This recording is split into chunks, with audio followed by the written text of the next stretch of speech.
We feel God close to us when we feel those great things in our lives. But then things don't go so well, and we might not feel so hot anymore. We might not feel the presence of God, and we start to question, where is God in all of this? Because I don't feel so spiritual anymore. God there in the midst of our disappointments or our feeling nothing.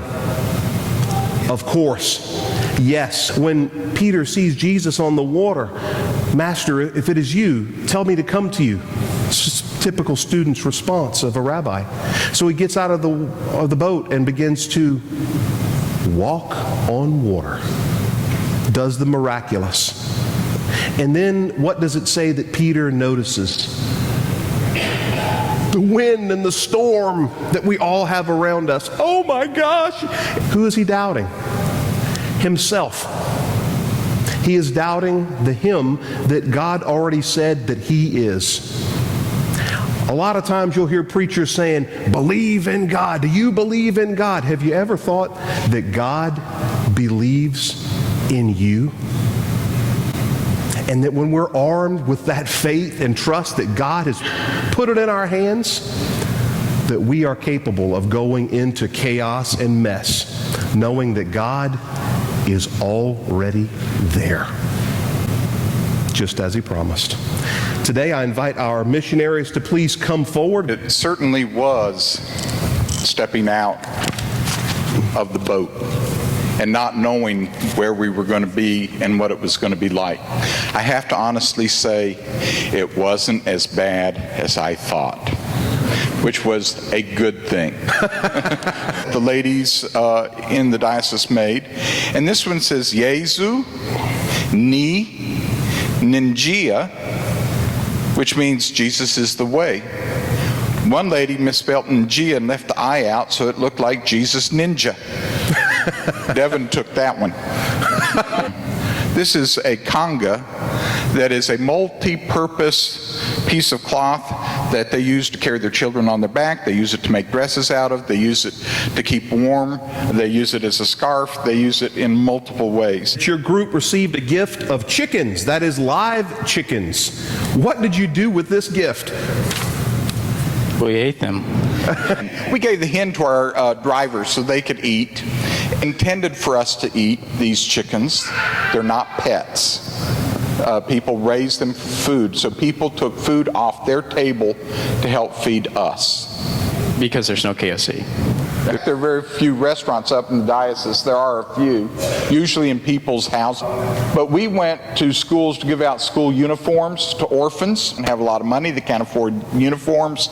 So we purchase uniforms. And by we, I mean all of us in the South Carolina Synod through a program called Gifts of Hope. And we gave all the school children the pencil, toothbrush, and toothpaste. And you thought we gave them $100.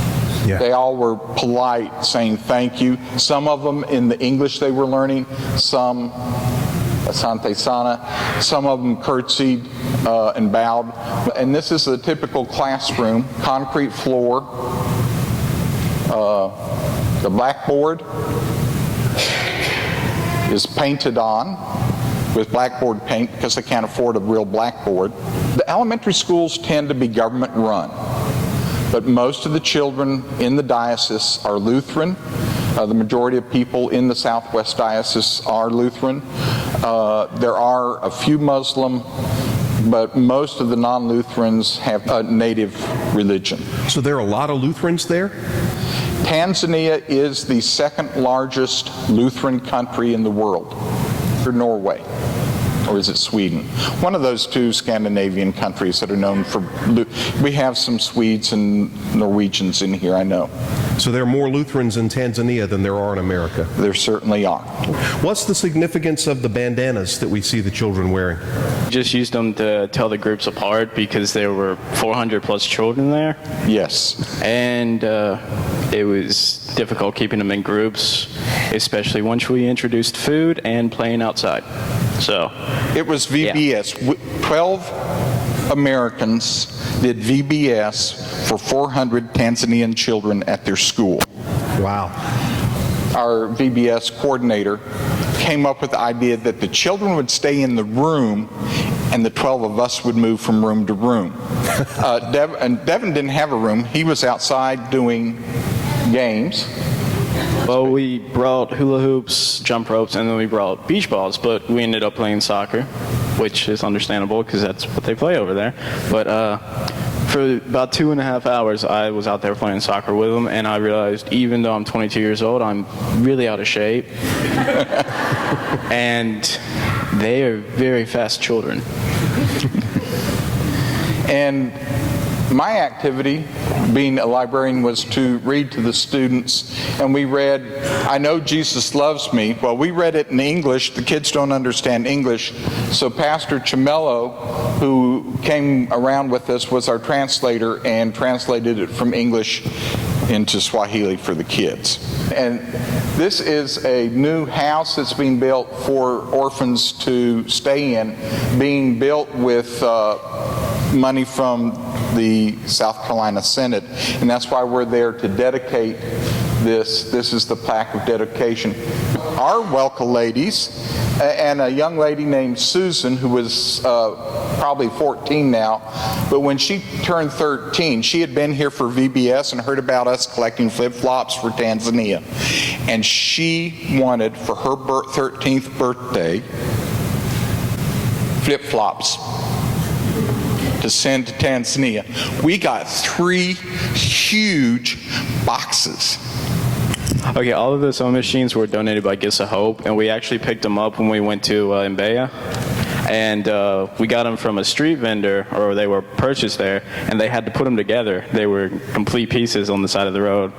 But anyway, they end up looking like those desks. Those are actually part of the entire sewing machine.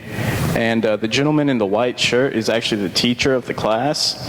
And what they do is they teach young men and young women that come to this. They teach them how to sew, how to become seamstress and all this, so they can go back to their village, open up shop. They also give them one of the machines when they leave. They're trundle machines run by your foot. You pump it and it sews. If you don't pump, you don't work. That's because electricity was a real issue. It's becoming a little bit better, but you still don't have electricity 24/7. Lutheran men raise money on Water Sunday. We help pay, not necessarily for this one because it was already installed, but a water system that's run by this gentleman. He was trained to keep it up for the village. So the village that we went to the first Sunday, we dedicated this water system. And its source is right here, a stream at the side of a mountain. And they normally would get water out of this muddy stream and drink it. Out of a mud puddle. And wherever there was water, that's what they used. And so disease was rampant. This system here, the water goes from here to a little place, a catch basin that they built to divert part of the stream into the safe water system. And then part of it, the stream continues because you can't cut off the stream for the users downstream. And there's a settlement pond that it goes to get all the large sediment out. And then it goes into this system where it's further treated. Yeah, it actually has 3 filters on it, and the first one is a sediment filter, which filters out dirt, minerals, and other stuff like that. Second is a microorganism filter, which filters out your germs, diseases, bacteria, stuff like that. And the third one is your chlorine filter, which finally purifies the water so they can actually drink it. It is pumped using a solar energy run pump up the hill to a 50,000 liter tank. Then it's fed by gravity down the hill to another, I think, about 10,000 liter tank. And from there, it goes to spigots around the village. There's 4 of them where they can get safe water.